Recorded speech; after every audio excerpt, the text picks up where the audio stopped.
বলতে গেলে 100 ভাগের 99% পিপল, 99 ভাগ মানুষ আপনারা জানেন না। হাদিসে আসছে রমজান মাসে আল্লাহ তাআলা বান্দার জীবনের সব গুনাহ মাফ করেন, সবাইকে আল্লাহ মাফ করেন।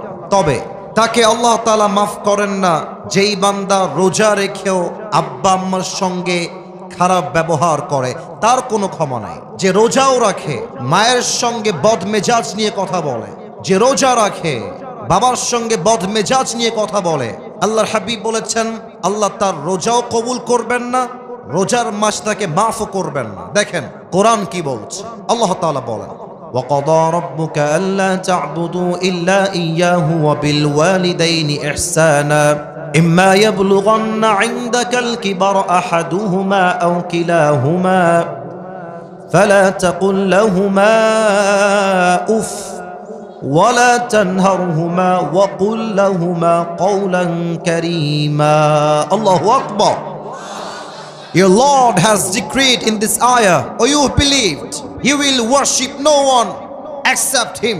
Allah Ta'ala বলছেন তোমার সেজদা কোনো মাজারের সামনে নয়, কোনো বাবার সামনে নয়, কোনো পীরের সামনে নয়, তোমার সেজদা হবে এক সত্তার জন্য। বলেন সবাই তিনি কে? First message in this ayah. Second message-টা হচ্ছে ওয়াবিল ওয়ালিদাইনি ইহসানা. You have to be good to your parents. If on or both of them reached old age with you, do not repel them. আল্লাহ বলছে বান্দা আব্বা আম্মার সঙ্গে সদ্ব্যবহার করো। বাবা এবং মা উভয়ের মাঝে কেউ যদি বৃদ্ধ হয়ে যায় বা বৃদ্ধা হয়ে যায় বা উভয়ে যদি বৃদ্ধ বৃদ্ধা হয়ে যায়, do not repel them. বেয়াদবি করো না, বিরক্ত হয়ে একটা উফ শব্দ উচ্চারণ করো না। وَقُلْ لَهُمَا قَوْلًا كَرِيمًا. Speak to them with a noble words. বিনয়ের ডানা বিছিয়ে নরম ভাষায় কথা বলো, বিনয়ের সাথে কথা বলো। Be humble to your parents. ভালো করে কথা বলো। তোমার রোজা এবং তোমার ইবাদত কবুল করবে একজন। আওয়াজ দিয়ে বলেন সবাই তিনি কে? না, এটা দিনাজপুরের সাউন্ড হয় নাই। আরে দিনাজপুরের সন্তান তো আওয়াজ দেয় কাপুরুষের মতো নয়, বীর পুরুষের মতো এর আওয়াজ দিয়ে কথা বলে। বলেন সবাই তিনি কে? অতএব অনেক যুবক আজকের মাহফিলে এসেছো, অনেক যুবক বাপ মাকে মাইনাস করে ফেলো জাস্ট একটা গার্লফ্রেন্ডের পাল্লায় পড়ে। গার্লফ্রেন্ড যাবে আসবে, মাথায় রাখবা গার্লফ্রেন্ড তোমার আপন নয়। তোমার বউ তোমার খুব বেশি একটা আপন মাঝে মাঝে নয়, বরং তোমার সবচেয়ে কাছের আপন মানুষও তোমার মা এবং তোমার বাবা। ঠিক কিনা বলো? বিপদে পড়লে বোঝা যায়, বিপদে পড়লে বোঝা যায় বাপ মায়ের মতো আপন দুনিয়াতে আর সেকেন্ড কেউ হতে পারে না। ঠিক কিনা বলে? অতএব আমি মনে করি আমার যেই মা আমাকে 10 মাস 10 দিন গর্ভে ধারণ করেছেন, আমাকে পালন করেছেন, এমন মায়ের সঙ্গে যেই সন্তান খারাপ ব্যবহার করবে সেই সন্তান কখনো সুসন্তান হতে পারে না, সে কুলাঙ্গার সন্তান হতে পারে। ঠিক কিনা বলে? যে মায়া মায় গর্ভে ধরে মায়ার জালে বন্দি রেখে করেছে পালন, হে প্রভু তুমিও তারে তোমার আরশ ছায়া নিরে করিও লালন, মাকে করিও লালন। পড়েন সবাই আমিন। তাহলে 1 number, don't misbehave with your parents. যারা যারা আব্বা আম্মার সঙ্গে খারাপ ব্যবহার করেছো, এদিকে তাকাও সবাই, এদিকে তাকাও, দাঁড়িয়ে থাকার এদিকে তাকাও। আজকে আব্বা আম্মার কাছে গিয়ে সবাই মাফ চেয়ে নেবেন, আমিও মাফ চেয়ে নেব যে মা অনেক অন্যায় হয়ে গেছে, ভুল বুঝে তোমাকে অন্যায় করে ফেলেছি, বাজে কথা বলে ফেলেছি, সামনে রমজান আসছে, মা ও আব্বা তুমি আমারে মাফ করে দাও। বলেন সবাই আমিন। 1 নাম্বার, আব্বা আম্মার সঙ্গে খারাপ ব্যবহার করা যাবে না। 2 নাম্বার, যে ব্যক্তির রোজা আল্লাহ তাআলা কবুল করেন না এবং তাকে আল্লাহ তাআলা মাফ করেন না, সে হচ্ছে মুদমিনু খামরিন, যে নেশাখোর, যে মদ খায়। আমি যদি স্টেজ থেকে এখন নেমে যাই, কয়েকজনের পকেটে আমি হাত দেই, অনেকের পকেট থেকে এখন একটা বিড়ির প্যাকেট বের হবে, এখনই বের হবে। আবার মাহফিল শেষ করে যাওয়ার সময় এই পাত দিয়ে যাবে, বিড়ি টানতে টানতে বাসায় যাবে। হাদিস শোনেন, ডানে আওয়াজ না, একদম চুপচাপ, ওই কন্ট্রোল করো। ভলান্টিয়ার্স গো ব্যাক, ওদিকে যাও, পিচ্ছি দিকে কন্ট্রোল করবা। এদিকে সবাই লুক এট মাই ফেস, এদিকে ভাই, ওদিকে কিছু নাই, এদিকে। হাদিস শোনেন, ইদা শারিবাল খাম ফাজলিদুহু, আল্লাহর হাবিব বলেছেন যদি কেউ মদ পান করে ফ্লগ হিম, তাকে ব্যাট দিয়ে আঘাত করো। If he becomes intoxicated again, fajliduhu, flog him again. আল্লাহর হাবিব বলেছেন যদি আবার সে মদ পান করে আবার ব্যত্রাঘাত করো, যদি আবার করে আবার ব্যত্রাঘাত করো, যদি সে 4 বার এসে আবার মদ পান করে ফadribu উনকাহু, behead him. আল্লাহর হাবিব বলেছেন যে 4 বার মদ পান করবে তাকে এক কোপ দিয়ে তার কল্লা আলাদা করে দাও। আল্লাহু আকবার, কি কড়া বিধান শাস্তির। অতএব রমজান মাসে আমরা তওবা করছি, বিড়ি, সিগারেট, মদ এবং নেশাগ্রস্ত কোনো জিনিস আমরা মুখে নিব না। রাজি আছেন তো সবাই ইনশাআল্লাহ? একটু হাত তুলে বলেন সবাই ইনশাআল্লাহ।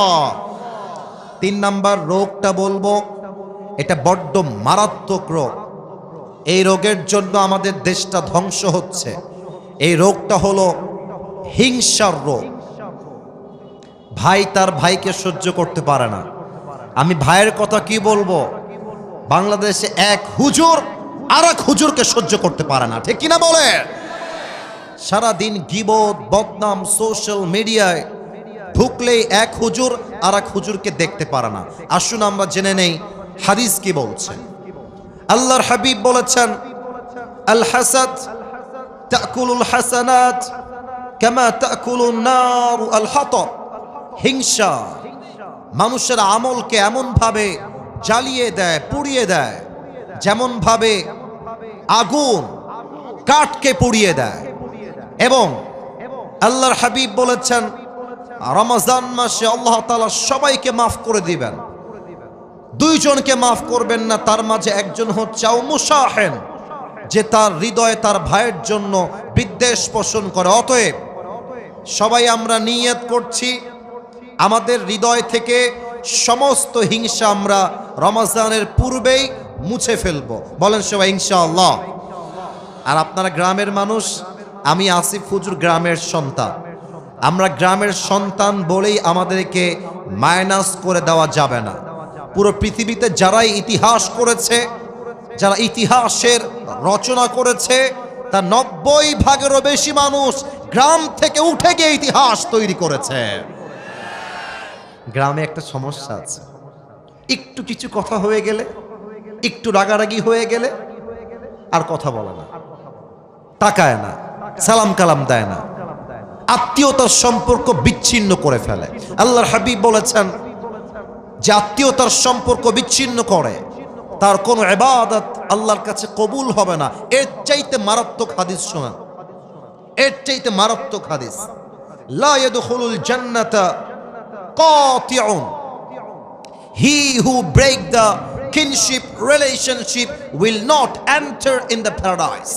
জাতীয়তার সম্পর্ক বিচ্ছিন্ন করে কোনো কারণ ছাড়া, তার জন্য আল্লাহর জান্নাত হারাম হয়ে যায়। নাউজুবিল্লাহ বলবেন না আপনারা সবাই?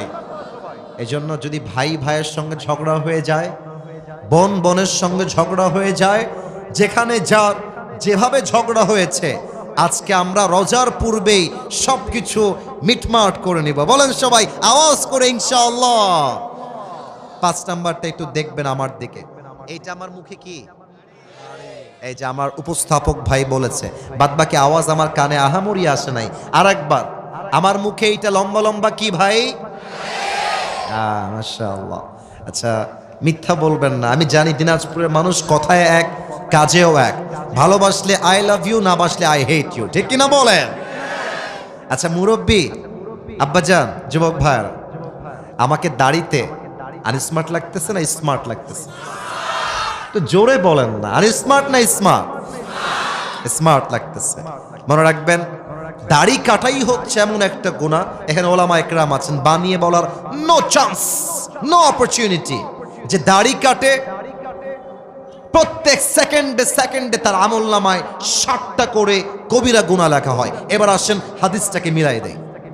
আপনি রোজা রাখলেন, ইটস এ ফাস্টিং, এটা রোজা, এটা সওয়াবের কাজ, সওয়াব করছেন একদিকে, আবার দাড়িটা কামাই ফেলেছেন, প্রত্যেক সেকেন্ডে সেকেন্ডে 60টা করে কবিরা গুনাহ, এদিকে রোজার সওয়াব। দুইটা যখন হবে প্লাস মাইনাস হবে, একদিকে যোগ হবে আর একদিকে ফাঁকা হবে। আপনার মাসের বেতন হচ্ছে 30,000 টাকা আর খরচ হচ্ছে 40,000 টাকা, মাস শেষে ব্যালেন্স অ্যাড হবে 30,000, খরচ হয়ে যাবে 40,000। দেখবেন প্লাস মাইনাস করলে ফলাফল হবে 0। আপনি রোজাও রাখবেন আবার দাড়িও ক্লিন শেভ করবেন, আপনার ওই রোজার 2 পয়সা দাম আল্লাহর কাছে নাই, ঠিক কিনা বলেন? অনেক যুবক বলবে, হুজুর দাড়ি কাটলে আমাকে মেয়েরা হয়তো বা বিয়ে করবে না। না করো, এটাই কথা ঠিক। বেটি তুমি আমারে বিয়ে করবে না, কোনো টাইম নাই তোমার মতো মেয়ের জন্য আমার মতো দাড়িওয়ালা বীর পুরুষ নয়, তোমার মতো মেয়ের জন্য বিটিএস এর হিজড়াই সবচেয়ে বেশি পারফেক্ট হবে। বলেন তো, আমার নবীর মুখে লম্বা লম্বা চাপ দাড়ি ছিল কি ছিল না? আমার নবীর মতো সুন্দর অসাধারণ এই তল্লাটে সেকেন্ড আর কেউ কি হতে পারে? চাঁদের চেয়ে সুন্দর তুমি, নবী আমার কমলি হিওয়ালা, দো জাহানের বাদশা তুমি, প্যারা নবী সাল্লে আলা, দো জাহানের বাদশা তুমি, প্যারা নবী সাল্লে আলা, চাঁদের চেয়ে সুন্দর তুমি, নবী আমার কমলি হিওয়ালা। সুবহানাল্লাহ পড়ো সবাই। অতএব আব্বাজান যারা এসেছেন, যুবক যারা এসেছো, একটা ওয়াদা আমাকে করতেই হবে তোমাদের। একটা ওয়াদা না করলে কাউকে আমি ছাড়বো না। বলেন সবাই হুজুর, জোরে জোরে হুজুর। আমরা দিনাজপুরের সন্তান, আপনাকে ওয়াদা দিলাম, আজ থেকে এই দাড়ি, সবাই দেখি একটু দাড়িতে হাত দেন, এই দাড়ি আমি কখনো কাটবো না, এই যেভাবে কাটবো না। বলেন সবাই ইনশাআল্লাহ। 6 নাম্বারটা বলে শেষ করছি। একটু আমার পা দেখবেন, বেয়াদবি নিবেন না, বেয়াদবি নিবেন না, পা দেখবেন, বেয়াদবি নিবেন না। এই যে আমার পায়ে এই যে টাকনুর কাছে পায়জামা আছে, যারা দেখতে পাচ্ছেন বলেন তো, আমার পায়জামা টাকনুর নিচে না টাকনুর উপরে? উপরে। পুরুষ মানুষের জন্য টাকনুর নিচে প্যান্ট পরা স্পষ্ট হারাম, নিয়ম হয়ে গিয়েছে চেঞ্জ। নারীর জন্য টাকনুর নিচে প্যান্ট পরতে হবে। নারীরা আজকাল ঢাকা শহরে হাফ প্যান্ট পরে ঘুরে বেড়ায়। আস্তে ঠিক বললেন কেন? জোরে বলেন। পুরুষদের জন্য প্যান্ট পরতে হবে টাকনুর উপরে, আর পুরুষরা গ্যাবার্ডিং প্যান্ট পরে ঘুরে বেড়ায়, ঠিক কিনা বলেন? আল্লাহর হাবিব বলেছেন, সতরের প্রত্যেকটা অঙ্গ তোমাকে ঢাকতে হবে, এবং যেই যুবক, যেই পুরুষ টাকনুর নিচে প্যান্ট পরবে, যত দূর পর্যন্ত প্যান্টের কাপড় যাবে, প্রত্যেকটা অঙ্গকে জাহান্নামের আগুনে পুড়িয়ে ধূলিসাৎ করবে একজন। বলেন সবাই, তিনি কে? আল্লাহ আমাদের সবাইকে তুমি এই 6টা বদ আমল থেকে রমজানের পূর্বেই বাঁচার তৌফিক দান করো। পড়েন সবাই আমিন। আপনাদের বউ আছে কার কার? একটু হাত তুলেন। আপনাদের কারো বউ নাই? আমি বিশ্বাস করি না। সত্যি সত্যি সত্যি। আহারে আল্লাহ, আমার যুবক ভাইদের সবাইকে তুমি নেককার দিনদার বউ দিয়ে দাও। পড়েন সবাই আমিন। যারা আমিন কয় না তারা কেউ বউ পাবে না। আরে মিয়া জোরে সোরে কোন আমিন। আসলে আমরা 3টা তাকবীর দিয়ে আয়াত ভিত্তিক তাফসীর শুরু করে দেই। প্রথম তাকবীর দিবেন আমার প্রিয় বিবাহিত আব্বাজান এবং যুবক ভাই। দেখা যাক আজকে কারা জিতে। বিবাহিত ভাইরা একটু কাশি দেন আমার সাথে। না, এটা মান সম্মানের ব্যাপার ভাই, একটু আওয়াজ দিয়ে কাশি দেন আব্বাজান। আরে মিয়া দিনাজপুরের মুরব্বীরাও একদম বুকে বাঁচার সাহস রাখে, ঠিক কিনা বলেন? আব্বাজান আপনারা সবাই এবং বিবাহিত যারা সবাই একটা কাশি দিয়ে গলাটাকে একটু শক্তিশালী করেন। হ্যাঁ, মাশাআল্লাহ। দেখা যাক সিঙ্গেলরা জিতে না বিবাহিতরা জিতে, তাকবীর দিয়ে। বিবাহিত ভাইরা রেডি হয়ে যান। নারায়ে তাকবীর। বিবাহিত ভাইরা মাশাআল্লাহ, অনেক ভালো ছিল, অনেক ভালো ছিল। সাউন্ডটা একটু বাড়ান, সাউন্ডটা হালকা একটু বেস মোটা করেন, বেস। এবার আমার সিঙ্গেল ভাইদের পালা। সিঙ্গেল লাইটকে আসে দাও। আমি মাফ চাচ্ছি, আমি জানি না কারা জিতবে, দেখা যাক কারা জিতে। আমার আশেপাশে ওলামা একরাম আছেন, হুজুররা আছেন, সবাই নাম্বার দিবে। সিঙ্গেল ভাইরা আরেকবার কাশি দাও। দেখা যাক কারা জিতে। নারায়ে তাকবীর। বিবাহিত ভাইরা আমাকে মাফ করে দিয়েন। আমার বিবাহিত ভাইরা আজকে ফেল করেছেন, সিঙ্গেল ভাইরা আজকের মাহফিলে পাস করেছে, ঠিক কিনা বলেন? আচ্ছা, এবার আর কোনো ভাগাভাগি নাই, এবার আমরা সবাই মিলে তাকবীর দিব। এমন জোরে তাকবীর দিবেন যে আমি স্টেজ ভেঙে উল্টে নিচের দিকে পড়ে যাব। আচ্ছা, সবাই একটা কাশি দেন। নারায়ে তাকবীর। আল কোরআনের আলো, আল হাদিসের আলো, কোরআন হাদিস যেখানে, আলেম ওলামা যেখানে, দিনাজপুরবাসী যেখানে, ওয়াল্লাহি আপনাদের স্লোগানের সাউন্ড প্রমাণ করেছে আমার সামনে একটাও বিড়ালের বাচ্চা নয়, সব সিংহের বাচ্চাগুলো আমার সামনে বসে আছে, দাঁড়িয়ে আছে, ঠিক কিনা? আল্লাহ স্লোগানকে কবুল করুক, পড়েন সবাই আমিন। আমি কোরআন থেকে একটি আয়াত তেলাওয়াত করেছি, সেই আয়াত নিয়ে আমি মাগরিবের আজান পর্যন্ত as much as I can আমার জায়গা থেকে আমি সর্বোচ্চ চেষ্টা করব কিছু তাফসীর পেশ করার জন্য। আমি যে আয়াত তেলাওয়াত করেছি, আয়াতটি আমি আবার রিপিট করার চেষ্টা করছি। আউযু বিল্লাহি মিনাশ শাইতানির রাজীম। বিসমিল্লাহির রহমানির রহিম।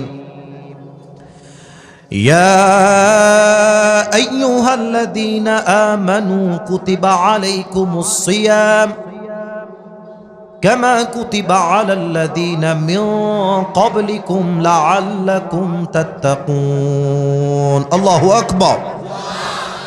Allah says in this ayah, O you believed, O you who believed, the fasting, it has been made obligatory upon all the believers, all the Muslims. Allah Ta'ala বলছেন রমজানের প্রত্যেকটা রোজাকে আমি আল্লাহ তাআলা ইমানদারদের জন্য ফরজ করে দিয়েছি, as it was before, যেমন এটা আগেও ফরজ ছিল।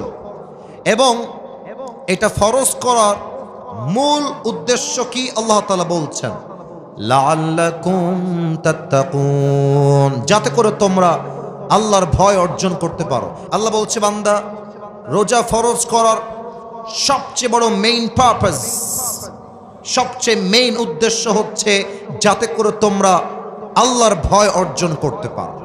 আল্লাহর ভয়, এটাকে আরবিক ভাষায় বলা হয় তাকওয়া। আমরা আজকে জানবো রমজানের মেইন উদ্দেশ্য কি এবং সে উদ্দেশ্য অর্জন হবে কেমনে এবং এই আয়াতের কি ব্যাখ্যা হতে পারে। পুরো সময় জুড়ে আমরা এই আয়াত থেকে তাফসীর শুনবো। আসুন আমরা তাফসীরে ফিরে যাই। আচ্ছা বলেন তো, রমজানের রোজা এটা কি সুন্নত, ওয়াজিব না ফরজ? আওয়াজটা কমে গেলে তো হবে না। সুন্নত, ওয়াজিব, নফল না ফরজ? ফরজ। তবে অনেকে আপনারা জানেন না যে আগে কিন্তু রোজা এই সিস্টেমে ছিল না। কোন উম্মতের উপরে ছিল 3টা রোজা, কারো উপরে ছিল 10টা রোজা। আমাদের কাছে সিস্টেম হচ্ছে না খেয়ে থাকা। তবে আগে এমনও বিধান ছিল যে রোজা মানে না খেয়ে থাকা নয়, রোজা মানে কথা না বলা। যেমন মারিয়াম আলাইহিস সালাতু ওয়াস সালাম বলেছিলেন, ইন্নী নাযারতু লির-রহমানি সাওমা ফালান উকাল্লিমাল ইয়াওমা ইনসিয়্যা। উনি বলছেন, আমি আল্লাহর নামে রোজা রেখেছি, মান্নত করেছি, অতএব আজকে আমি কারোর সাথে কোনো কথা বলবো না। তখনকার সময়ে কথা না বলাই ছিল একটা রোজা। এখন রমজানের রোজা হচ্ছে একটা ফরজ প্রভিশন, ফরজ বিধান। আল্লাহ বলছে প্রত্যেকটা রোজার বিনিময়ে তোমাকে একটা গুণ অর্জন করতে হবে, গুণটার নাম হলো তাকওয়া। আচ্ছা, তাকওয়া মানে কি? ব্যাখ্যা শুনবেন। আপনাদের ওই যে পেছনে আমি দেখতে পাচ্ছি অনেক জঙ্গল আছে, এই যে এদিকে আমার দিকে তাকান, ওদিকে যখন আসলাম চতুর্পাশে গাছ গাছালি সবুজ শ্যামল দিয়ে ঘেরা। আচ্ছা, দিনাজপুরের বিরলের ভার, আপনি যদি একটা জঙ্গলে যান, মনে করেন আফ্রিকার জঙ্গল মনে করেন, অথবা ভাবেন আমাদের খুলনার সাতক্ষীরার সুন্দরবন। সুন্দরবনের নাম তো শুনছেন সবাই আপনারা নাকি? কথা কনা শুনছেন তো সবাই আপনারা নাকি? আচ্ছা, সুন্দরবনে আপনি হাঁটতেছেন রাস্তা দিয়ে। আচ্ছা বলেন তো, বুঝে থাকলে রাস্তায় কি শুধু রাস্তাই থাকে, না বাগানের রাস্তায় কাটাও থাকে? কাটাও থাকে, সাপ থাকে, বিচ্ছু থাকে, অনেক কিছুই থাকে। আপনি যখন বাগান দিয়ে হাঁটবেন, জঙ্গল দিয়ে হাঁটবেন, আপনি খুব সাবধানে হাঁটবেন। কেমন করে হাঁটবেন? আপনি জুতা পরবেন, হাতে একটা লাঠি রাখবেন, যেন সাপ অ্যাটাক করলে আপনি অ্যাটাককে ডিফেন্স করতে পারেন। এটাই হচ্ছে তাকওয়া। হাদিস থেকে বলছি, উবাই ইবনে কাব রাদিয়াল্লাহু তাআলা আনহু কে ওমর ফারুক রাদিয়াল্লাহু তাআলা আনহু ডাক দিয়ে বললেন, হে উবাই ইবনে কাব, মা তারিফুত তাকওয়া? হে উবাই, আমাকে একটু বলো তো তাকওয়া কাকে বলে? উনি বললেন, ইয়া আমিরুল মুসলিমিন, আপনি কি কখনো কাঁটাযুক্ত রাস্তায় হেঁটেছেন? বলছি, ইয়েস, আমি হেঁটেছি। কেমনে হেঁটেছেন? বলছেন, আমি জুতা পরেছি, বুটের জুতা, যাতে কাঁটা আমার ভেতরে ঢুকে না যায়।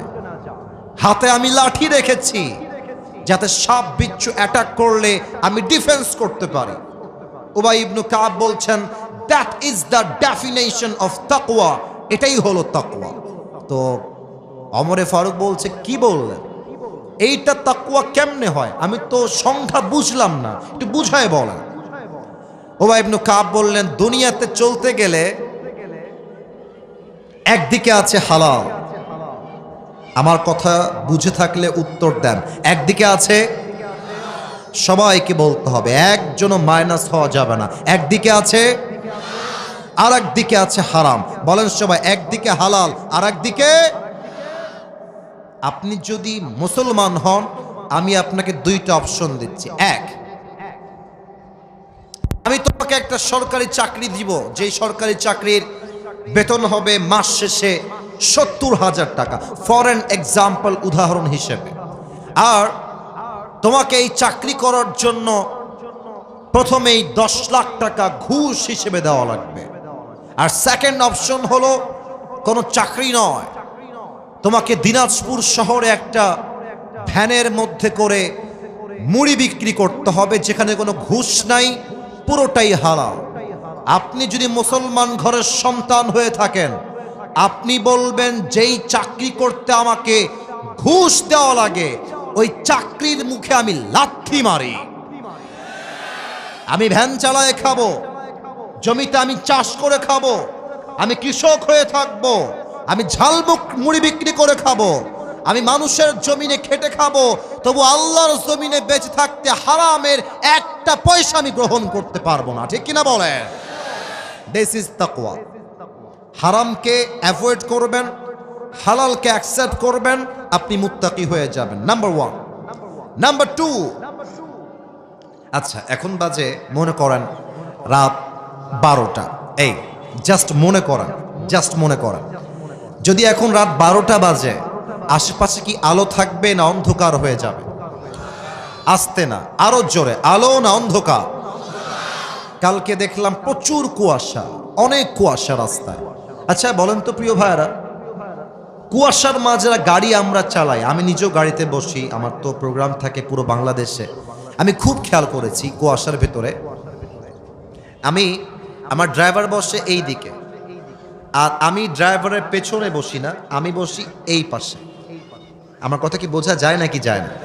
আচ্ছা, আমি খুব খেয়াল করেছি, আমি পরশুদিনও খেয়াল করলাম যে যখন কুয়াশা থাকে একটু পর পর আমাদের গাড়ির যে গ্লাস আছে, গ্লাস, সামনের যে গ্লাস যেটাতে আমরা সব কিছু দেখি, গাড়ি আসছে কিনা, কেউ ক্রস করছে কিনা, রাস্তায় কেউ আছে কিনা, ওই গ্লাসটা কুয়াশার পানিতে পুরোটা ঝাপসা হয়ে যায়, দেখা যায় না। আবার দেখবেন যখন কুয়াশা পড়ে দিনাজপুরে, কুড়িগ্রামে, রংপুরে, দেখবেন যেই বাস চলে 120 গতিতে, যেই বাস চলে 170 গতিতে, 150 গতিতে, 100 গতিতে, দেখবেন ওই বাস কুয়াশার সময় চলে মাত্র 30 অথবা 40। কেন? সামনে কিছু দেখা যায় না। এবার বলেন তো, প্রচুর কুয়াশা, পুরো মাঠ কুয়াশা দিয়ে ভরা, রাত বাজে 2টা, আপনি আছেন বাসার ভেতরে, আপনার লাইট বন্ধ, the door is locked, the window is locked, জানালাও বন্ধ, দরজাও বন্ধ। আপনি বসে বসে মোবাইল ফোনটা বের করে উলঙ্গ ভিডিও দেখছেন, হিন্দি গান শুনছেন, অনেক যুবক রাত হলে পর্নোগ্রাফি দেখছেন। কেউ না দেখলেও আপনাকে দেখছে একজন, আওয়াজ দিয়ে বলেন সবাই, তিনি কে? অতএব এটাই হচ্ছে তাকওয়া। আমি আমার বোনদের কাছে আবদার রাখবো, আম্মা জান আমাকে এখান থেকে না দেখে স্টেজে গিয়ে বসেন, ওখানে প্রজেক্ট দেওয়া আছে না, তো আমাকে সরাসরি না দেখলেই ভালো। এই যে আপনারা ওদিকে তাকাবেন না, এইদিকে। আমি বলতাম না, আমার কমেন্ট্রি ভাইরা আবদার রেখেছেন তাই বললাম, আম্মা জান বসে গেলে ভালো হয়। সবাই একটা তাকবীর দেন, নারায়ে তাকবীর। অতএব কেউ না দেখলেও দেখে একজন, আওয়াজ দিয়ে বলেন সবাই, তিনি কে? অতএব আমি যখন কোনো অন্যায় করব, কোনো পাপ করব, আমার হৃদয়ে সব সময় ভয় থাকতে হবে এক সত্তার, তিনি কে? যাদের হৃদয়ে আছে আল্লাহর ভয়, তারা কভু পথ ভুলে যায় না। আল্লাহর প্রেম ছাড়া এই দুনিয়ায় কারো কাছে কোনো কিছু চায় না, ঠিক কিনা বলে? রাতের আধারে যারা সিজদাতে রয়, দু চোখের অশ্রুতে নদী যেন বয়, ছলনার হাত ছানি যতই আসুক, ছলনার হাত ছানি যতই আসুক, পেছনে ফিরেও সে তাকায় না। যাদের হৃদয়ে আছে আল্লাহর ভয়, তারা কভু পথ ভুলে যায় না। আল্লাহর প্রেম ছাড়া এই দুনিয়ায় কারো কাছে কোনো কিছু চায় না, ঠিক কিনা বলেন? এবার আসুন কিছু ঘটনা শেয়ার করি হাদিস থেকে। আচ্ছা, আমরা যেই দেশে এখন বসবাস করছি, দেশটা কি পরাধীন না স্বাধীন? ভয় পাচ্ছেন? ভয় পাচ্ছেন কেন? পরাধীন না স্বাধীন? আরে ভাই, আগে আমরা কথা বলতে পারতাম না তো? আমাদেরকে লিস্ট দেওয়া হতো যে হুজুর ওই বিষয়ে কথা বলতে হবে, মাটির নিচের ওয়াজ করতে হবে, মাটির উপরের দুর্নীতি নিয়ে কথা বলা যাবে না। আমি এখন একটা কথা বলছি সবাইকে, আগে আমরা দিন কায়েমের কথা বললে, আল্লাহর জমিনে আল্লাহর রাজ কায়েমের কথা বললে আমাদের গালি দেওয়া হতো রাজাকার, জঙ্গিবাদ আর মৌলবাদ বলে। আর আমি নিজে দেখেছি তাফসীর মাহফিলে হুজুর স্টেজের চেয়ারে বসে ওয়াজ করছেন, আর কিছু পাতি নেতা এসে একটা বাড়ি মারতো মাইকে এসে, মাইক কেড়ে স্টেজ থেকে বক্তায় গ্রেফতার করত। যদি কোনো বাপের বেটা আজকে থাকেন, আমাকে বাধা দিবেন এই বিরলের মাটিতে, ওয়েলকাম, আসেন, আপনার পিঠের চামড়া যুবকরা একটাও বাকি রাখবেন আজকের মাহফিলে। আমাদের কথা একটা, আমরা স্বৈরাচারের দেশ দেখেছি, আমরা জুলুমের দেশ দেখেছি, আমরা আগামীতে এই দেশ আর দেখতে চাই না। আগামীর দেশ হবে ইসলামের বাংলাদেশ, কোরআনের বাংলাদেশ। হাত তুলে বলেন সবাই, ঠিক কিনা? আসুন আমরা আপনাদেরকে বুঝাই বলি, আল্লাহর রাষ্ট্র চালাইতে হলে তাকওয়ার কত প্রয়োজন আছে। প্রশ্ন করছি সবাইকে, দেখা যাক উত্তর করতে পারেন কিনা। দেখা যাক, বলেন তো ইসলামের মোট খলিফা কয়জন? বলেন সবাই, আমার হাত দেখে কয়জন? আচ্ছা, দেখা যাক। এই যে আওয়াজ না, ওরা নামলে নামুক, না নামলে নাই। আওয়াজ, ও যুবকদের কষ্ট যাবে, যুবকরা আমরা কলিজে, ওদের কষ্ট দিবেন না, মেহেরবানি করে থামেন থামেন থামেন। প্রিয় ভাইয়ারা, বলেন ইসলামের কয়জন খলিফা? বলেন তো প্রথম খলিফার নাম কি? মাশাআল্লাহ মাশাআল্লাহ মাশাআল্লাহ, অনেকে বলে ফেলেছেন। এবার সবার থেকে জানতে চাই, ইসলামের প্রথম খলিফার নাম কি? আবু বকর রাদিয়াল্লাহু তাআলা আনহু। ওনার কাছে আমাদের দেশে যিনি প্রধানমন্ত্রী ছিলেন 5 আগস্টের আগে, নাম কি ছিল? আপনারা কেন বলেন নাম কি ছিল? শেখ হাসিনা। আমি কোনো রাজনৈতিক আলাপ করবার জন্য মাহফিল আসি না, আমি আগেই বলে দিচ্ছি। আপনারা আমাকে রাজনৈতিক দলের লোক মনে করবেন না। দেখেন, ওনার কাছে যদি ওনার সন্তান এসে বলে যে আমার একটা ব্র্যান্ডেড জামা লাগবে, তখনকার কথা, 5 আগস্টের পূর্বের কথা, উনি যদি বলেন যে তোমাকে ব্র্যান্ডেড জামা কিনে দিব, আমার কাছে সেই টাকা নাই, এটা বাংলার একটা ছোট্ট বাচ্চা বিশ্বাস করতে রাজি হবে না, ঠিক কিনা বলেন? তারা তো আমাদের দেশ থেকে 1 কোটি নয়, 2 কোটি নয়, কয়েকশো কোটি টাকা, লক্ষ কোটি টাকা দেশ থেকে বিদেশের মাটিতে পাচার করে দিয়েছে, চুরি করে, ঠিক কিনা বলে? আবু বকরের কাছে তার সন্তান আসছে এবং তার মা আসছে, অর্থাৎ সন্তানের মা এসে বলছে, ইয়া আবু বকর, সন্তানের পক্ষ থেকে ছোট্ট একটা আবদার আছে আমাদের কাছে। কি আবদার বলো? তো বলছে, আপনার সন্তানরা আরবের সবচেয়ে দামি খাবার সারিদ খেতে চায়। মুরব্বীরা যারা এসেছেন আপনারা বুঝবেন, আমাদের দেশে মুরগির গোস্তের চাইতে গরুর গোস্তের দাম কম না বেশি? মাসে হয়তো বা মধ্যবিত্ত পরিবারের সন্তান আমরা একবারও গরুর গোস্ত খাইতে পারি কিনা সন্দেহ। তো এসে বলছে সারিদ খেতে চায়, আপনি কিনে দেন। একজন রাষ্ট্রের প্রধানমন্ত্রী তিনি বলছেন, আমি যে আমার সন্তানদেরকে সারিদ কিনে খাওয়াবো, ওই টাকা আমার কাছে নাই, তোমরা আমাকে মাফ করে দাও, যাও। একজন প্রধানমন্ত্রী কি বলছেন? সারিদ কিনবো, আমার কাছে টাকা নাই। এবার আবু বকর রাদিয়াল্লাহু তাআলা আনহু এই কথা বলে বাড়ির থেকে বের হয়ে গিয়েছেন। দীর্ঘ 3 থেকে 4 মাস পরের কথা, আবু বকর রাদিয়াল্লাহু তাআলা আনহু একবার বাসায় ঢুকেছেন। বাসায় ঢুকেই দেখছেন তার বউয়ের হাতে ছোট্ট একটা প্লেট রাখা। বলছে, প্লেটে কি ঢাকা? দেখি খোলো তো প্লেটটা। প্লেট খুলেই দেখছে প্লেটে কয়েকটা সারিদের টুকরা রাখা আছে। এবার আবু বকর বলছে, সারিদ তোমরা পেলে কই থেকে? আমি তো সারিদ ক্রয় করি নাই তোমাদের জন্য, আসলো কই থেকে? আবু বকরের বউ বলছে, ইয়া খলিফাতুল মুসলিমিন, আপনি যে আমাকে প্রত্যেক মাসে কিছু হাত খরচের টাকা দেন, প্রত্যেক মাসের টাকা বাঁচিয়ে বাঁচিয়ে বাঁচিয়ে বাঁচিয়ে কয়েক মাসে যা জমা হয়েছে, সেই টাকাগুলো জমিয়ে আমি আমার সন্তানের আবদার পূরণ করবার জন্য কয়েক টুকরা সারিদ ক্রয় করেছি, এটা হালাল, টেক ইট, নেন, একটু খান, এটা আপনার জন্য হাদিয়া।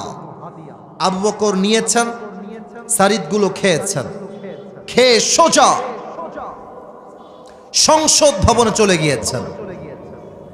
রাষ্ট্রের প্রধান দায়িত্বশীল এমপি, মন্ত্রী, মেয়র, পুলিশ সবাইকে ডেকে বিশাল লম্বা একটা সভা করেছেন। আর ডাক দিয়ে বলছেন, সবাই শুনবেন মন দিয়ে, আমি আবু বকর এই রাষ্ট্রের প্রধানমন্ত্রী হলাম, আমি একা, আমার উপরে সব দায়িত্ব। আপনারা আমাকে প্রত্যেক মাসে যেই বেতন দান করেন, এই বেতনটা আজ থেকে কমায় দেন, যা ছিল কমায় দেন। তো একজন বলছে, আবু বকর কমাবেন কেন? বেতন তো আরো বাড়বে দিন দিন, কমাবেন কেন? আবু বকর ডাক দিয়ে বলছে, শোনো, আমার প্রত্যেক মাসের বেতন থেকে টাকা বাঁচিয়ে আমার বউ আমার জন্য, সন্তানের জন্য সারিদ ক্রয় করেছে। এর দ্বারা প্রমাণ হয়ে গিয়েছে যে আমার সংসার এর চাইতে কম টাকায় চলবে, তোমরা কমিয়ে দাও। যদি না কমাও, কিয়ামতের দিন আমাকে এটার জন্য পাকড়াও করবে একজন। আওয়াজ দিয়ে বলেন সবাই, তিনি কে? জাস্ট কয়েকটা টাকা বেতন কমিয়ে দিয়েছেন।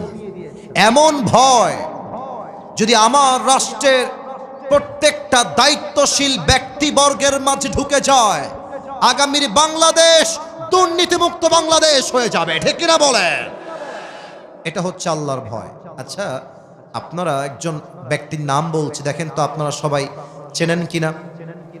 পাকিস্তানের একজন টপ ফেমাস স্কলার, তার নাম হলো মাওলানা তারিক জামিল। নাম শুনেছেন? হ্যাঁ, আপনারা শুনেছেন, মাশাআল্লাহ। যুবকরা তোমরা দেখেছো, দেখবা ফেসবুকে ওনার ওয়াজ আসে। ওনার বাসা হচ্ছে পাকিস্তানে। দেখবা অলওয়েজ সাদা পাঞ্জাবি পরে, অলওয়েজ সাদা পাগড়ি, সাদা পায়জামা। তো আমি সেই দিন তাকওয়াকে নিয়ে স্টাডি করছিলাম, রিসার্চ করছিলাম যে তাকওয়া আসলে ইসলামে কাকে বলা হয়। তো আমার হঠাৎ করে আমার সামনে একটা, যা সত্য তাই বলবো, বানিয়ে বলার কোনো চান্স নাই, মিডিয়া আমার কথাগুলো রেকর্ড করছে, একটা ছোট্ট বক্তব্য আমার সামনে আসলো। যে বক্তব্যের টাইটেল ছিল এরকম উর্দুতে, আল্লাহ কা ডর বন্দে কে দিল মে कैसा होना चाहिए। আল্লাহর ভয় বান্দার অন্তরে কেমন থাকবে, আজীব এক ওয়াকিয়া, অবাক করা একটা ঘটনা আমি ওপেন করলাম। আচ্ছা, অসুস্থ হলে আপনারা কিসে ভর্তি হন? এই যে কথা না বললে দিনাজপুরের মাটির তো বদনাম হবে। অসুস্থ হলে আমরা কিসে ভর্তি হই?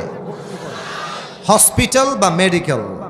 আচ্ছা, এই যে পিচ্ছি, পিচ্ছি, ওকে ধরো তো, ওকে বসে দাও, বসো। ব্যাটা তো ঠ্যাং ভেঙে ফেলবো রে। চুপ করে বসো কলিজা বাবু, বসে পড়ো। সবাই তাকবীর দেন, নারায়ে তাকবীর। ভাইরা, 1 ঘন্টা ওয়াজ হয়ে গেছে, একটু পরে আজান দিবে। আমরা জানি শেষ ভালো যার। ওরে ভাই বলেন, শেষ ভালো যার। আর কয়েকটা মিনিট সময় আছে, আমাকে দেওয়া যাবে কি যাবে না? তো তারিক জামিল বললেন, পাকিস্তানের একজন যুবক আফটার বিং সিক, অসুস্থ হওয়ার পরে সে একটা খ্রিস্টানদের হসপিটাল, মিশনারি হসপিটালে ভর্তি হয়েছে। ভর্তি হওয়ার পরে যখন 7 দিন হয়ে গিয়েছে, আপনারা জানেন সবাই যে খ্রিস্টানদের প্রত্যেকটা নার্স হয় মেয়ে। আমাদের বাংলাদেশে মেডিকেলগুলোতেও নার্স হয় মেয়ে, আর বেশিরভাগ নার্সরা কিন্তু দেখতে অধিকাংশই হাসবেন না, সুন্দরী হয়, এটাই সত্য কথা। তো পাকিস্তান তো আরো সুন্দরী।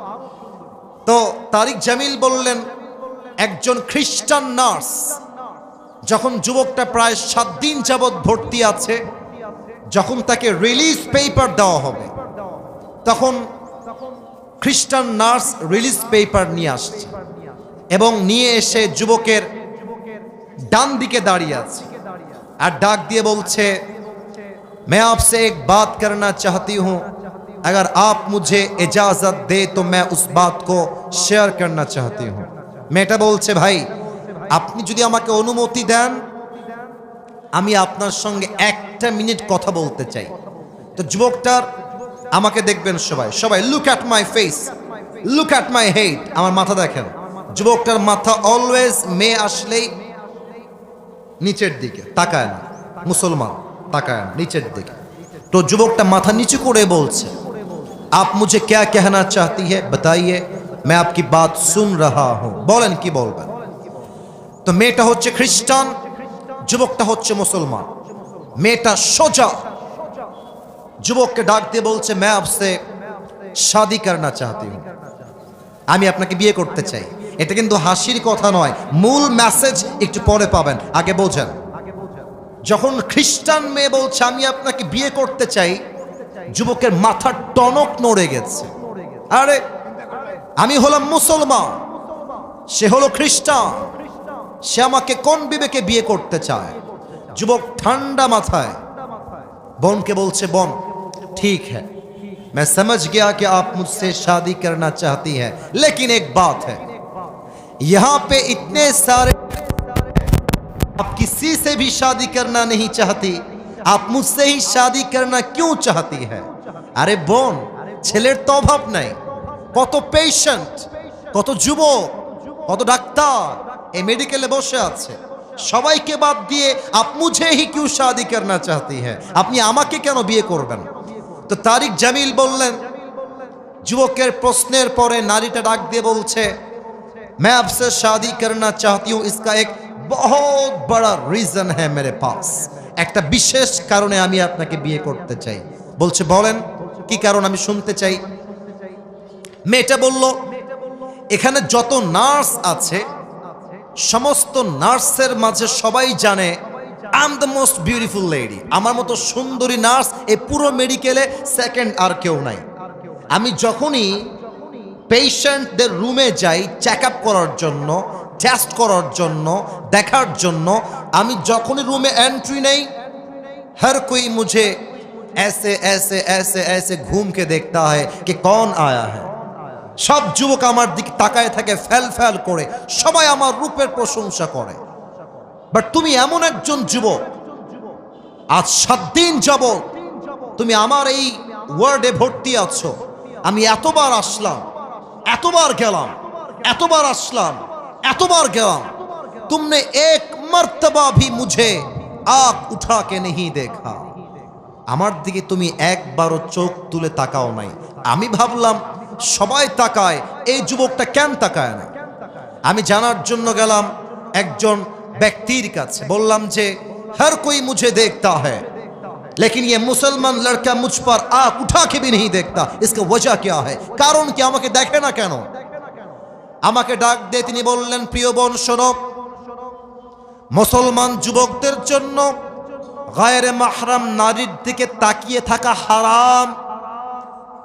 তো সেই যুবক চাইলে তোমাকে দেখতে পারে, চোখের মজা নিতে পারে, বাট ওই যুবক জানে যখন সে তোমাকে তাকিয়ে দেখে চোখের মজা নিবে, আত্মার মজা নিবে, দেহের মজা নিবে, ওকে কেউ না দেখলেও দেখবে একজন। আওয়াজ দিয়ে বলেন সবাই, তিনি কে? আমি এই কথা শুনে আমি তোমার জন্য পাগল হয়ে গেছি। আমি ভেবেছি জো লড়কা, এই কথা খুব ভালো করে শুনবেন আব্বা জান, যুবক ভাইরা একটু বোঝেন মেয়ে কি বলছে দেখেন। जो लड़का अल्लाह से इतना वफादार हो सकता है, वो लड़का अपनी बीवी से कितना वफादार होगा। আরে যেই যুবকটা আল্লাহকে পরিমাণ ভালোবাসতে পারে, ও তোর বউয়ের জন্য জীবনটাকে বিসর্জন দিয়ে দিবে, ঠিক কিনা বলেন? এই জন্য আমি তোমাকে বিয়ে করতে চাই, তুমি কি রাজি আছো কিনা? এবার যুবকটা বলছে, अगर आप मुझसे शादी करना चाहती है तो एक शर्त है मेरे पास, अगर आप शर्त तो कबूल कर ले तो मैं आपसे शादी करूंगा। শর্ত আছে একটা, বলেন কি শর্ত? মেয়েটাকে যুবক বলছে, अगर आप कलमा पढ़ के मुसलमान हो जाए तो मैं आपसे शादी करूंगा। মেয়ে বলছে আমি রাজি আছি, নট আ বিগ ডিল। ওলামা একরাম নিয়ে আসেন, আলেম এসেছে, কালেমা পড়িয়েছে, মেয়েটা মুসলমান হয়েছে এবং ওই মেডিকেলে মুসলমান হয়ে দুইজনের সঙ্গে দুজনে বিয়ে হয়ে গিয়েছে। সুবহানাল্লাহ। আমি একটা কথা ওয়াল্লাহি আল্লাহর কসম করে বলছি, বানিয়ে বলি নাই, যা শুনেছি তা বললাম। মেসেজ একটাই, বিয়ের সময় আসলে অনেক মেয়েরা টাকা পয়সা বাদ দিয়ে বুইড়া টাকলার সঙ্গে বিয়ের পিড়িতে বসে যায়। মেয়েদের বোঝা উচিত বিয়ের সময় ছেলের টাকার জরুরি নয়, ভালো চাকরি জরুরি নয়, বিয়ের জন্য সবচেয়ে জরুরি তাকওয়া এবং যুবকের চরিত্র, ঠিক কিনা বলেন? আল্লাহ প্রত্যেকটা মেয়েকে চরিত্রবান যুবক বিয়ে করার তৌফিক দান করুক, পড়েন সবাই আমিন।